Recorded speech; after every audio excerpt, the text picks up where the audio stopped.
So we're upright on here, and I'm just doing a test over here with our sound. So I'm gonna resume recording. resume. Recording in progress. Okay, so hopefully the mic is working on here and going up and down here.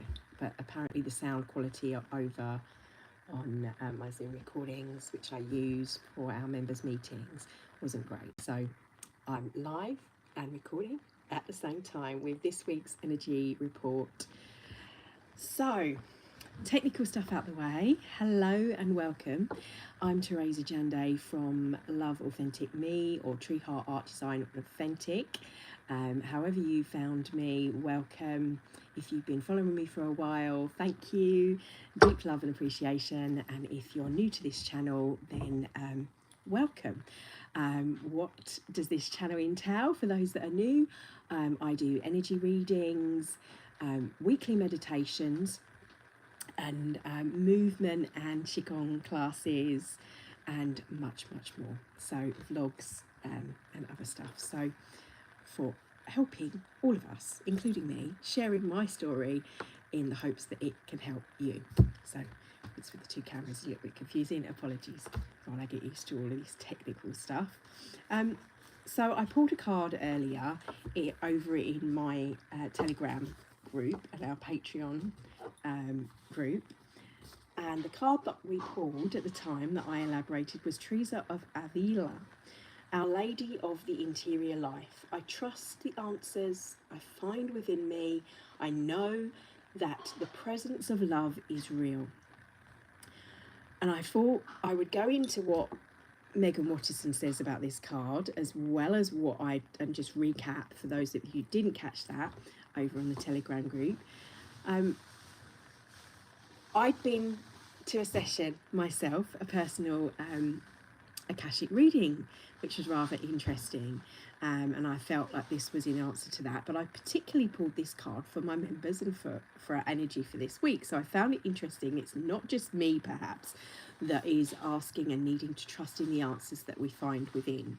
All of the answers, of course, come from within. So when we ask about the energy of this week, and we're asking about my energy, the energy that we're reflecting out into the world, and what we're picking up on, what's triggering us.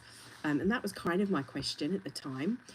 What do we need to know for this week in our highest good? And these were the answers. Trust the answers that come. So hopefully that's what we're going to elaborate. These card readings have gone overcast completely. Sky has gone grey out there. Know that your presence of love, trusting in that heart space. Well, for July, as I said, for July's reading, the energy of July is very much about the heart opening and opening up to that. So this, I wanted to share from my personal Akashic reading, one of the images that they sort of said, and I think this is kind of something that could benefit us all. So noting, the reader was shown a royal chest, elaborately gold and jewels, and when that was opened up in my Akashic, there was all these photos of these memories. She said that you were holding these access of these past lives and my past life memories, and she said you can utilize this to unlock the heart energy, to kind of expand that up into the upper Dantian areas. So one of the things I will do, and I didn't go live yesterday for Meditation Monday, but we'll do this perhaps Thursday. I felt like it wasn't the right time, and I wait for the time. And there's lots of reading. There's over 200 on this channel. If links in the bio, depending on when you're watching this, or on my Instagram channel over on Love Authentic Me. I wonder if I can pause this. Hang on a second. Can we pause? No, it won't let me. Okay, right. So the card that we pulled, I want to read what Megan says about it, and then pull a few more cards live with you for the energy of this week. So Teresa of Avila. Let's look up the page number. That's why I was going to pause it, but interesting that my name is spelt very similar, Teresa. only mine has the H. So hopefully, how are you guys? Thank you, welcome if you're just joining us. So page 35, if you've got the book yourself and you want to come back to this. So let's see what she says. Who is she? With passion and conviction, Teresa of Avila connects us to the love and truth available to us whenever we turn inward. Saint Teresa was born in Avila, Spain in 1515. As an adolescent, she experienced many illnesses and was confined to a bed, which allowed her to begin to explore her own thoughts. She read every book she could find on spiritual exploration and contemplation and prayer. By the time she was a young adult, she knew she wanted to dedicate her life to the inner world. She entered a Carmelita convent in Avila in 1535. I don't know if I'm pronouncing that right. She increased the emphasis on contemplation and prayer and eventually reformed the Carmelita order, which was later joined by St. John of the Cross. Over the course of her life, St. Teresa formed 17 convents throughout Spain. At the age of 44, relevant, I think, she began to have a series of that convinced her that Jesus Christ appeared to her in bodily form and yet remained invisible to the eye.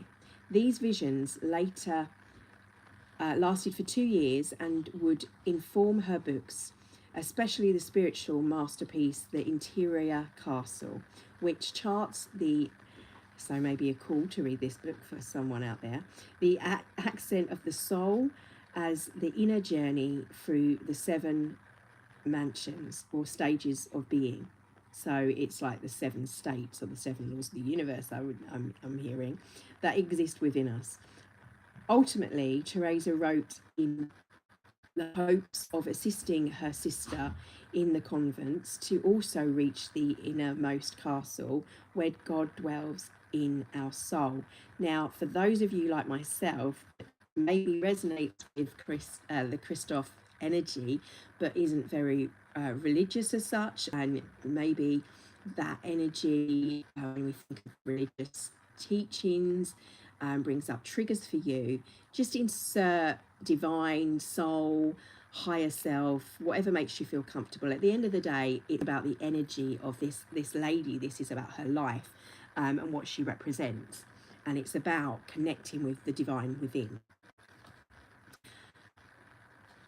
and within ourselves, our castles, and that of the doors of entry into the castle is prayer and meditation. Now, I accessed many of my past life memories I unlocked, or for what you want to say, the multi aspects of my life through meditation, as well as through dream state. But her own personal spiritual experience as a root of her instruction, the closest she gets to the 7th mansion where the soul ascends. And I'm hearing coming in, it's about working through our soul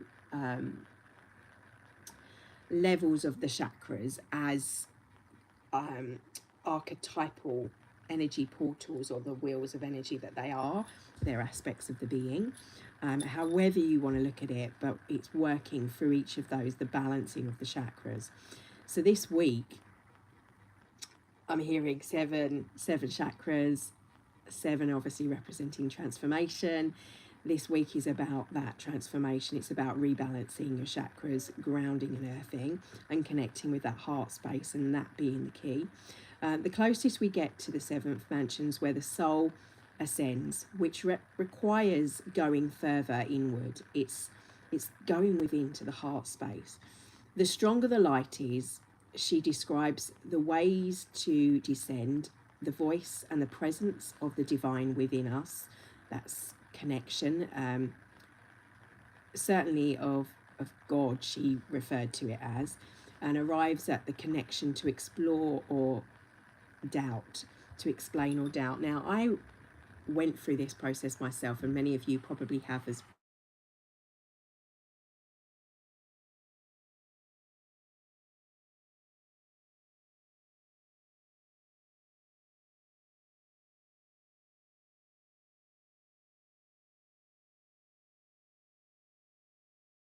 of which is it.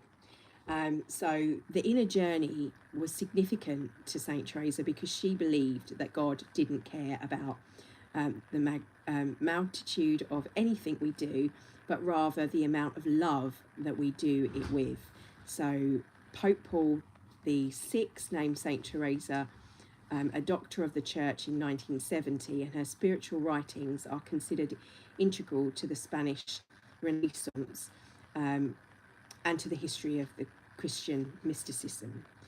When your soul selects this card, so why we've selected this card for this week and why have I selected this card, Saint Teresa is to call the importance of the interior life. She knew intimately about the spiritual wealth we all possess and have, and as I was saying about the box of treasures of past life memories and unlocking them and the relevance to them, what they have, access to it, if you're willing to go inward. She's not only emphasizes the need to meditate and to pray in order to reach that innermost castle, which is probably why I resonate so strongly with her, because I'm always telling you guys the same thing.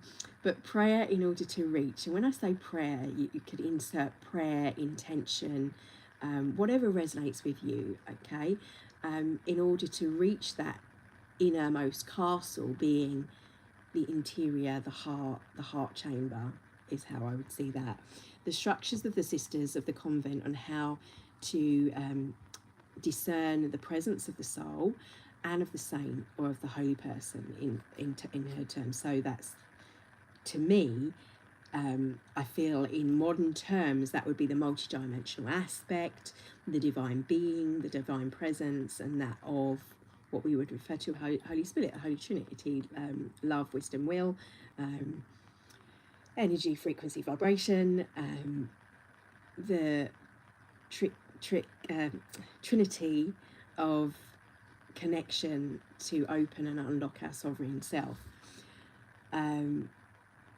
It's the synchronicities of wisdom of her experience, nothing less than divine love will sate a seeker, especially one you have met within the form within. So once you've connected to that pool, that well of the heart, you know when you are in the presence of that. You resound, you can connect on a deeper level with yourself. So this month is about being authentic and real with ourselves, and me included. So what resonates and what doesn't, and what is truly connected with your heart and your purpose.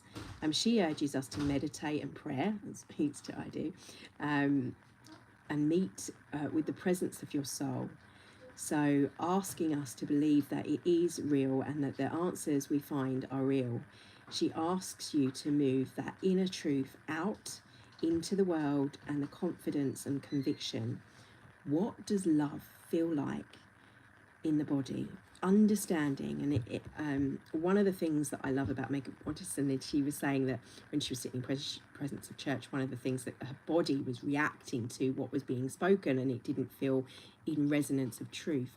And this feeling within the body what's true for you. Now that can be different at any time.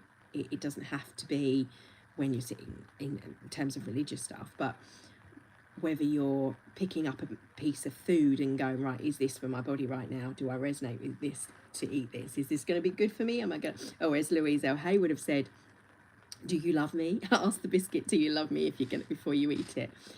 If the answer is yes, and you feel like you love, your body loves it and can process it, great. If it's a no, then be true to thyself about what's right for you, and that's on all levels. Like I said, food, what you're wearing today, one thing might feel right, Tomorrow, completely different. Evocative of the weather, as I said, it came over all great. Trusting the answers I find within me and listening. So when I talked about muscle testing, when I was given medication and my body said no, and I trusted my body, I would never advise anyone else, oh, don't take the medication, you shouldn't take medication.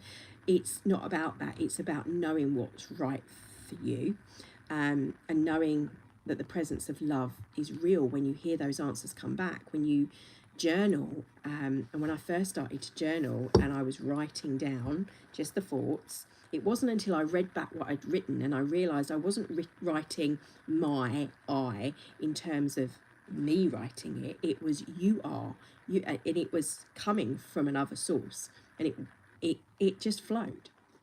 So that led me to trust what was coming through. So that's what this energy of this particular card is about.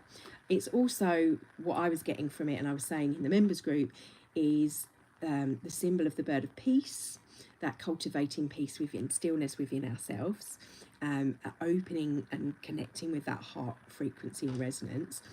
The church symbol, obviously, and the Catholicism or the Christianity and Christic mysticism, to me, this is more connecting to the Sophia energy, the feminine energy of that, that's not necessarily represented in the religion, or hadn't been, but more connects with the mysticism of her chakra. Like when you look at this and you see the angel, like she's got that aura about her. It's understanding the energy of our aura and our toric field and how it's all connected to soul. She has the universe there on this card within her, knowing that. And the feather, I was saying, it feels like there's this link to the bird, seeing things from the higher perspective when it regards to peace. Hi there. Blessings. And knowing that you need to trust in the answers that you find. Now that might come through when you're hearing me talk or someone else is talking and you're like, oh yeah, that's what I was asking the universe, and now I'm hearing that person talking about that. It comes through in different ways. It might be seeing a feather on the ground. I was a fan of Carl Gray once. I met him. Before that, I had a completely different view of him until I met him, and I loved the fact that he blew all of my preconceptions out the window on meeting him. And he recommends, like, when you see feathers, say thank you angels for reminding me of your presence. Now, whether you believe in angels isn't necessarily relevant.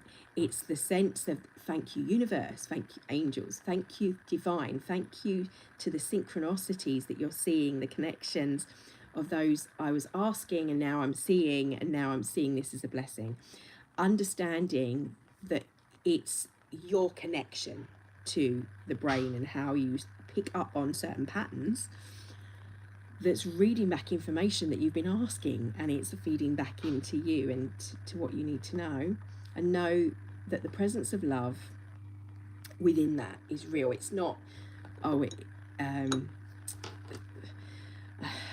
someone said to me recently on a video I did, and she said, well, it makes it more witchy-like, and I think that makes me think of completely different stuff that's not in line with what I want to do. And I said, I think however you come across it, it's just maybe the wording, and different people resonate with different things, and different things create different triggers. So for some it might be the religious aspects, and others it might be the Wiccan stuff to them, that they associate it with that because of the background.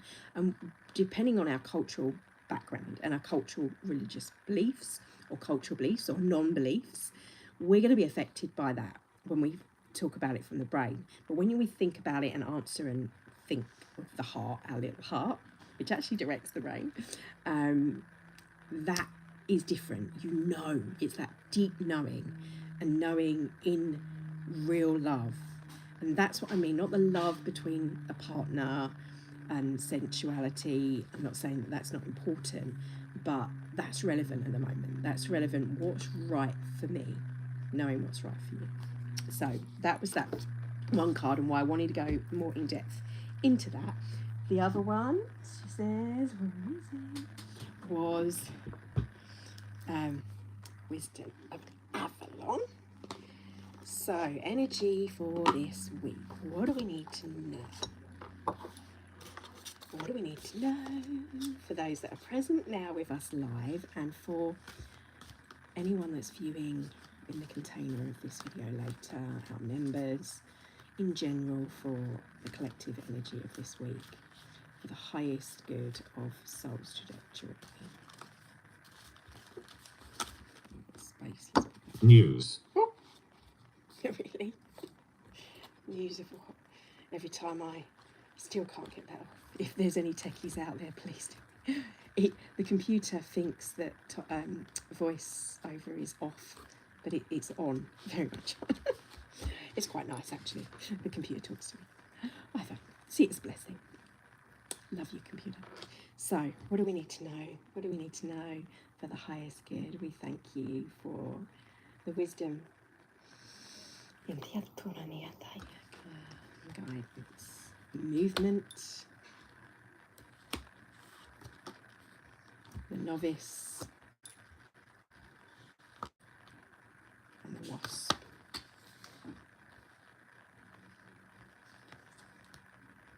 And fear.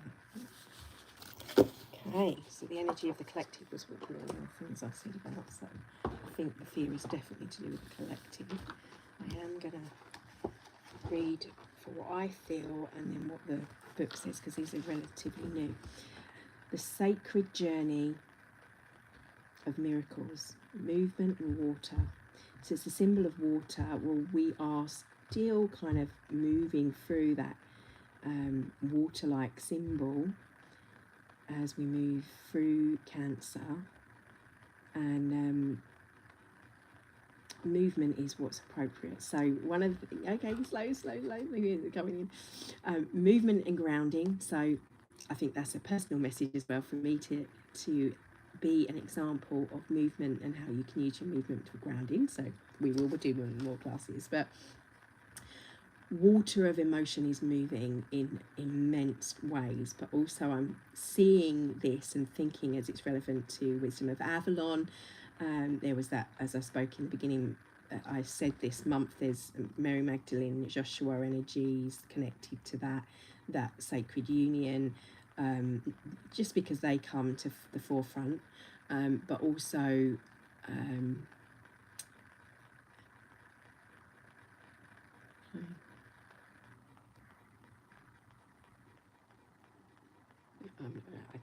okay. Sorry, that distracts me. So that presence of energy is coming up in the collective, although you may not be aware of that.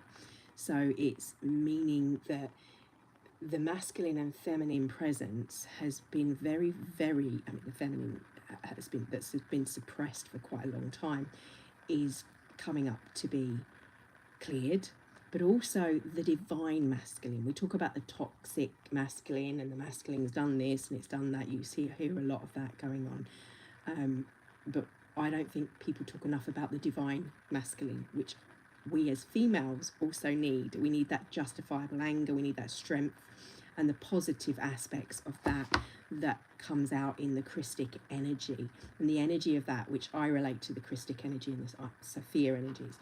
But here, as a symbolism, it's the lake, the still waters, the depths of the subconscious.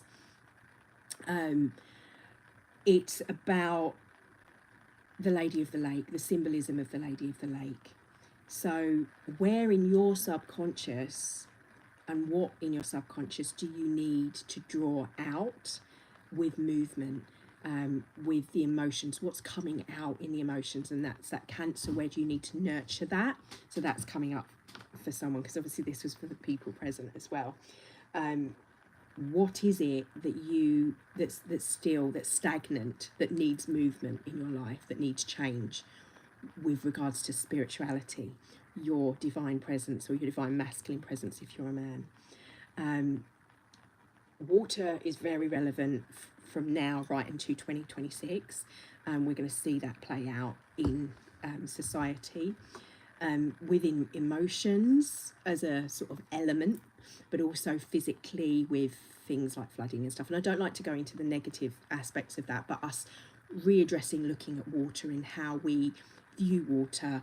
It is sacred, it holds memory. We understand with Enda Ostind and before her Dr. Emoto's work with water, and that we are made of water, so we are influenced by that. The novice is the learning, the understanding, and that's happening in society as we understand how we affect the waters of our body, our emotions, our physical, how we're affected by that, but also the waters and the physical waters of the earth. So that's what's coming through. I'll read that first and read up what's relevant. So innocence, beginner, ignorance, new skills without practice, understandable curiosity. So, and 5 energy as well. It's the learning. We're still in that state of understanding our spiritual practice and how the link between the neurology and when we are in our heart energy, how we can expand that and work with that and move beyond the superficial stuff, the everyday 3D stuff. It doesn't mean that we are no longer 3D or live in a 3D world. In fact, the 5D still goes on in a very physical, grounding way. And these high energies, when we bring them in for the energy, we need to be grounding them so that we can manifest and create with them, with our life, whether it's for success or abundance. And if you're someone that wanting to do that, it's understanding that you utilize even those emotions, challenges, and transform and transmute them into the energy for clearing that. And that's part of the beginner understanding that there is a lot of ignorance around religion. And I think of religion as being, it was a guideline of how we could utilize our energy, how we could connect to our inner self and our soul and our energy. And it was written down in those times, but it's not been updated. It's got a lot of human trauma attached to it, and obviously lots of wars, and this goes into really deep trauma as well. But as we move into the core of what a lot of the teachings said, and you merge them all together, you get a bigger picture. It's seeing from a higher perspective. Without practicing on a regular basis as well, without connecting to your guidance, like I try and do every day, it's like you can't, not you lose it, you snooze you lose type of thing. What's that expression? When you're regularly connecting, so like for example, where I've not been here for the last 9 weeks now, that I've had this illness and had to just, my member, she said, Tracer, it was like we're inundated with your lives and our stuff in the membership, so much so that we can't even keep up with it all. And then all of a sudden you dropped off the face of the earth. And I said, I had to go within. I had to nurture me and heal me and go back to basics and do the stuff I tell people to do. So I had to detox. I had to take my salt baths. I had to take my green juices and do it every day. And the moving my body, I took a step back from, because I realised I wasn't doing it for me anymore. I was doing it for others. And it's not that I don't want it to be in service, but I've always shared what I do, and as a process, as a vlogger, but and as a Qigong teacher, but it also needs to be from that deep heart connection. So I think that was my aspect of being the novice as well, of learning and allowing myself to express light and frequency and sound with the movement, and showing and demonstrating that through practice, and that there's an understandable curiosity, like the childlike aspect that we can allow in at the moment to be in an open heart, to let in the things that we don't necessarily understand or we see as, oh, is that tarot reading? Is that someone that's a trainer? Or, and my channel's not any of those things. Actually, someone asked in the what is it you do? Well, actually, I don't do one thing. I can't say, oh, I'm a tarot reader or I'm a qigong teacher. I'm both, and an artist or a channeler. I do all of them, and I do all of them on this channel. So I express heart, energy, and my passions, and share that, and hopefully demonstrate how you can do the same and allow that flow into your own life. So the wasp is the sting in the tower. We think of wasps actually as being so anger, retaliation, and jealousy, and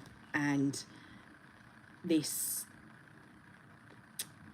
is very 3D energy. We're moving away from being that way.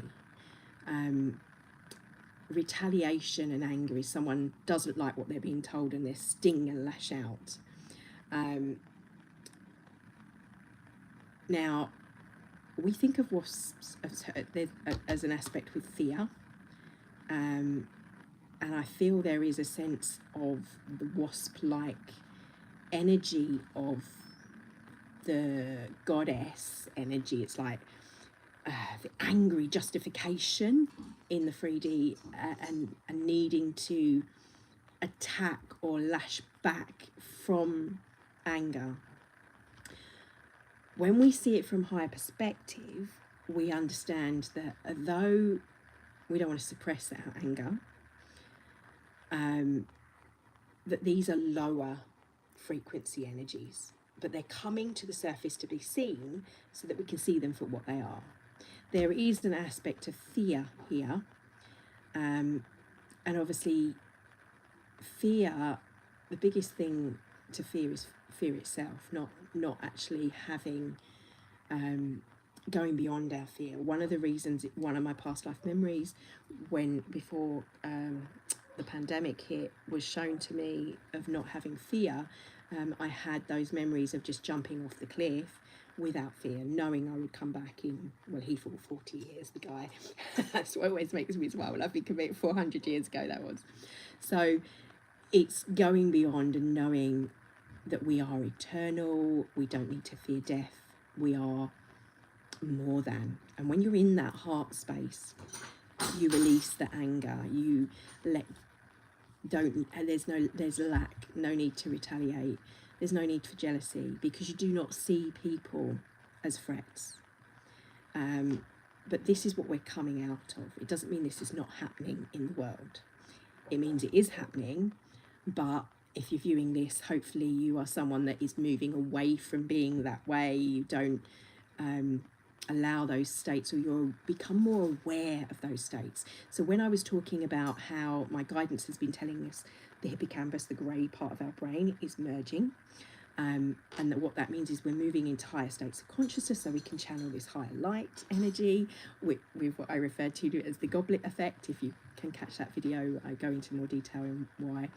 But what that basically means is the duality aspect of they're right, I'm wrong, or I'm right and they're wrong. That is the same thing. She says, moving away from, okay, we can agree to disagree, and maybe in that sort of states of those emotions, but also not getting angry with yourself when you are in those states. If you retaliate and you don't think, because maybe you're not meditating on a regular basis, so then you don't have that space. Because when we do this, it allows us to go, okay, I don't react in the same way, because my body's not in its sympathetic nervous system is not heightened in that state of fear. Now, to control people, it's easier if they're in fear, and that has an aspect that we've seen over the last few years coming up in repeated patterns, and that might come up again. But it might be that it's just coming up in the community, even in the spiritual community, in fear of dark versus light and negative entities, and it goes on to another level. But then you go through those layers as well, and you work through them to clear.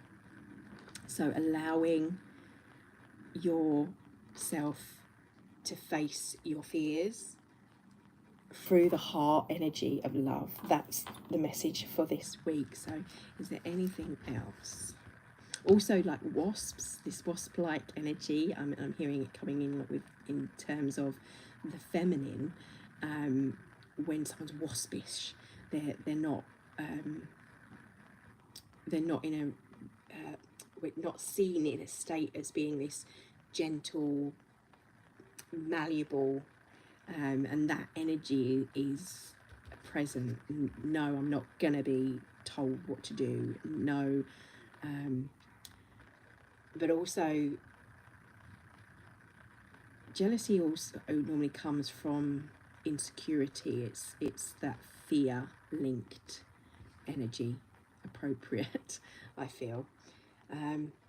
So this was what whoever was live was thinking of. So do you have any questions regarding the energy of this week that you might want to know? Then drop it in the comments. Otherwise, and while you're doing that, I'm going to have a little look at what the book actually says, if there's any more pearls of wisdom. So, fear. Let's go backwards. Moss, the maker asked the identity how fear may be affecting you on this part of your journey. Are you afraid of failure? Perhaps you're worried about success and the change it brings. As if pushes you to be all you can be. Are you afraid of losing something you don't have yet? Is your fear valid? Have you seen actual evidence of adversity and troubles, or are you seeing false evidence which gives the appearance of being real? Fear is a crippling companion and indicates a loss of faith and a connection to the divine. Remember that God, Goddess, universe, source, divine beings, divine soul entities, I'll inserting here, doesn't give you anything that you can't handle. Fear comes up as part of that which you identify with separation, divisiveness, and form, to release yourself from it. Remember that your first and foremost is identity of soul. Look through those eyes and see, and the fear will subside. Subside as you remember to trust the way of the mystery.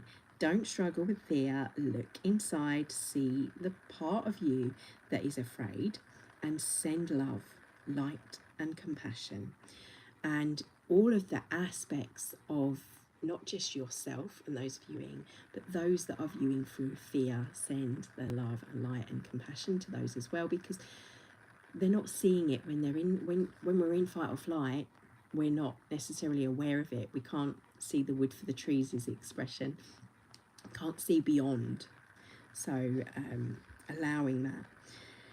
So this would be a very good time to write an inventory of your fears and their positive solutions. So remember, fear is linked to our desires. Generally, what we desire, when I'm doing the vision board workshops, one of the things that comes up a lot is people say, I don't know what I want. So it's easier to say what you don't want, as Abraham Hicks, you know what you do want, you know what you don't want. So if you look at where your fears are, then you can find out what your desires are. I'm fearing lack of money, or I'm fearing that I'm alone, whatever. Then obviously you're craving love and relationships, or you're wanting to have feel secure and in finances, etc. So wasp.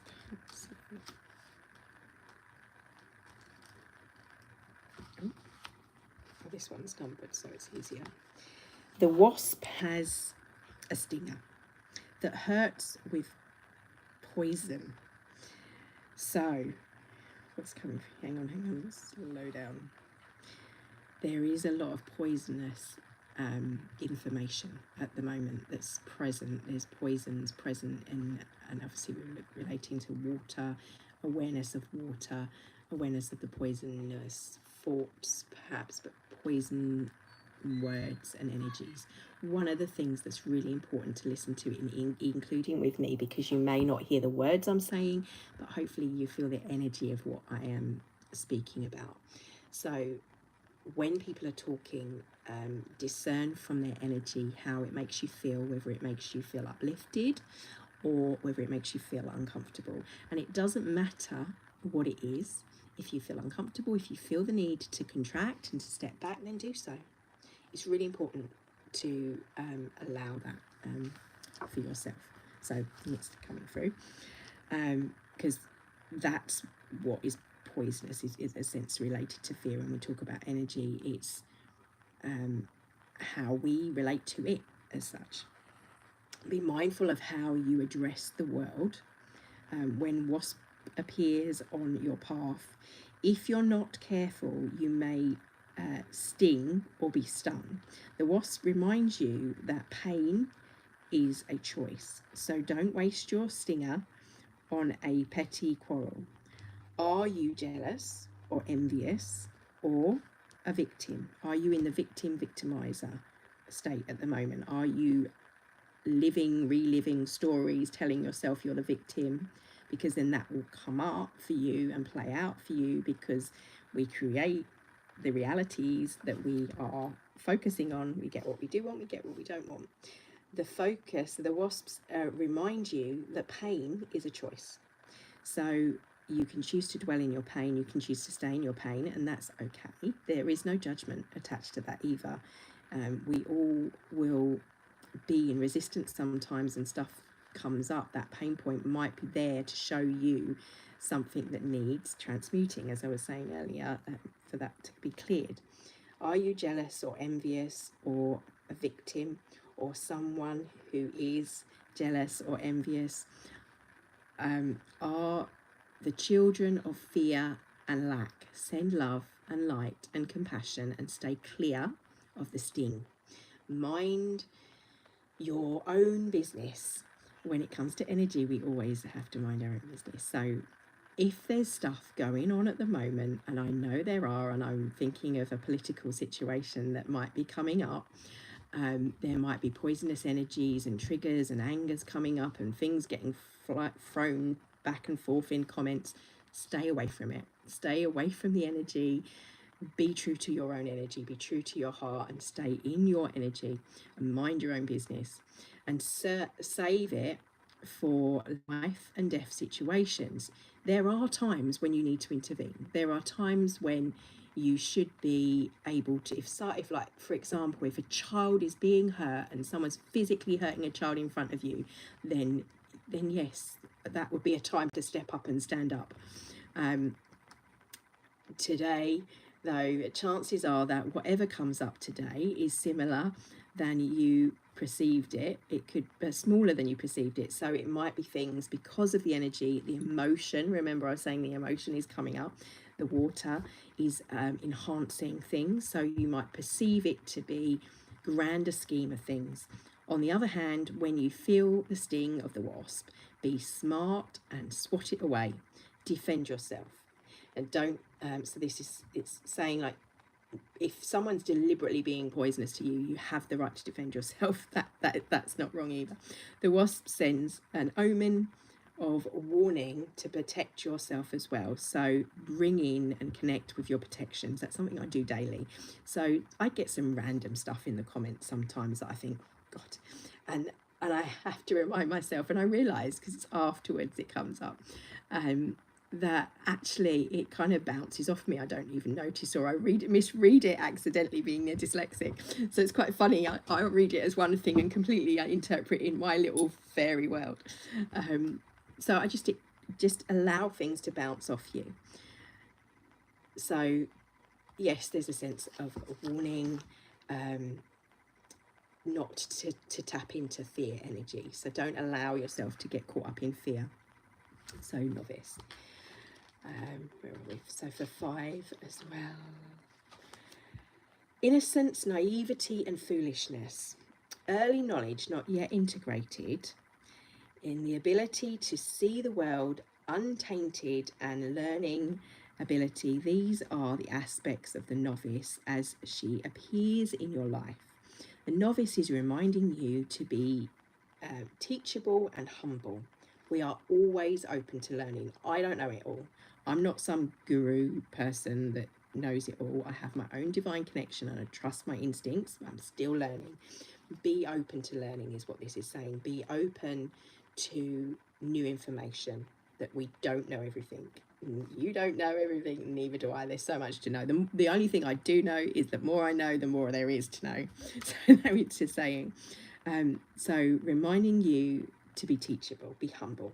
If you don't know something, don't pretend that you do. Chances are that you'll make an error that may cost you more than you wish to pay. New information is coming, and this is the time to open to learning and expanding. The novice also reminds you to be like a child and remember the wonder and the awe you once had for the world around you when discovering magic was essential part of everyday experience. Do you remember what it was like when you first saw flowers, when you're out and you've seen the sun and marveling at the beautiful colours of the sky and the colours around you? See through the heart of a child. We often see this, gurus talk about this many a time. So allowing that. The novice reminds you that you need to stop and ask yourself, what lesson must I learn here? What is it that the energy of opening the heart or feeling angry, retaliation, and what can I learn from if I'm feeling jealousy? If fear is coming up, what is it telling me? Always ask, if you're triggered, why am I being triggered? Sometimes this may feel as if you have 2 left feet and you don't know how to dance, or that perhaps you're fumbling in the dark and fear that you may be left behind. It's all right to be in a not knowing. We don't know everything all the time. If I connect, if stuff comes through, great. It doesn't always, and that's okay. Then you just be in stillness, you connect to the heart, and you trust. That's what I do, that's what I've done. There's been times when I might think I'm more in a questioning phase and I'm thinking, what do I need to know? What do I need to know? What do I need to know? Because I'm like in questioning, I'm not being open, I'm not allowing it to come in. And as I say with like the light language, as it comes through, some people, they translate it, they know exactly, it comes through days later sometimes, and sometimes never. Sometimes it's just a feeling and a demonstration of having an open heart and being in flow and feeling that multi aspects of self. This is the place where new understanding takes time to integrate. So be gentle with yourself. We're in the integration phase, is what I'm saying, not here. The greatest gift of the novice is reminding you that you're always at the beginning of some area of your life. Patience and slowing the movement is required when the novice appears. So I don't know if you saw my live on Insta, but I was talking about the gardening and growing. We're in that growing phase. When you put the seed, you don't stand over the seed, because the seed is just earth at that point. You don't watch it, it's not growing. You've got to have patience when it comes to gardening. You've got to allow yourself to have that patience. And before moving forward, perhaps you need time to journal your thoughts and receiving clarity about the mystery invites you to learn. Then rejoice. The novice of Avalon is on a path of higher knowledge and abundance, manifestation, and doesn't stay a novice for long. It's part of integration, it's part of gaining that wisdom and trusting the wisdom within ourselves. So one more, and then I will conclude, because I wasn't planning on being here for this long. I jumped on. It'll be quick. That always happens. The Maker reminds you that that all things change as part of the cycle of life. This may be a portal for physical movement, or it heralds a release from restriction and waiting. Rejoice, for change is in the air and the new things are about to enter your world. This puts you on notice that it's time to broaden your horizons as you move forward on your path. You may travel to new and foreign places, both physical and inwardly. So multidimensional travel is an aspect that's available to us at the moment. It is fortunate and timely to do so. Nothing is ever meant to be stagnant, which is what I was saying about the still waters. In the ways of the living, mystery, movement brings challenge that must not be resisted. For progress can only be made by letting go of what was and welcoming in what is and what is yet to come. This marker is always an omen for change for the better. So blessings on your path. Thank you for joining.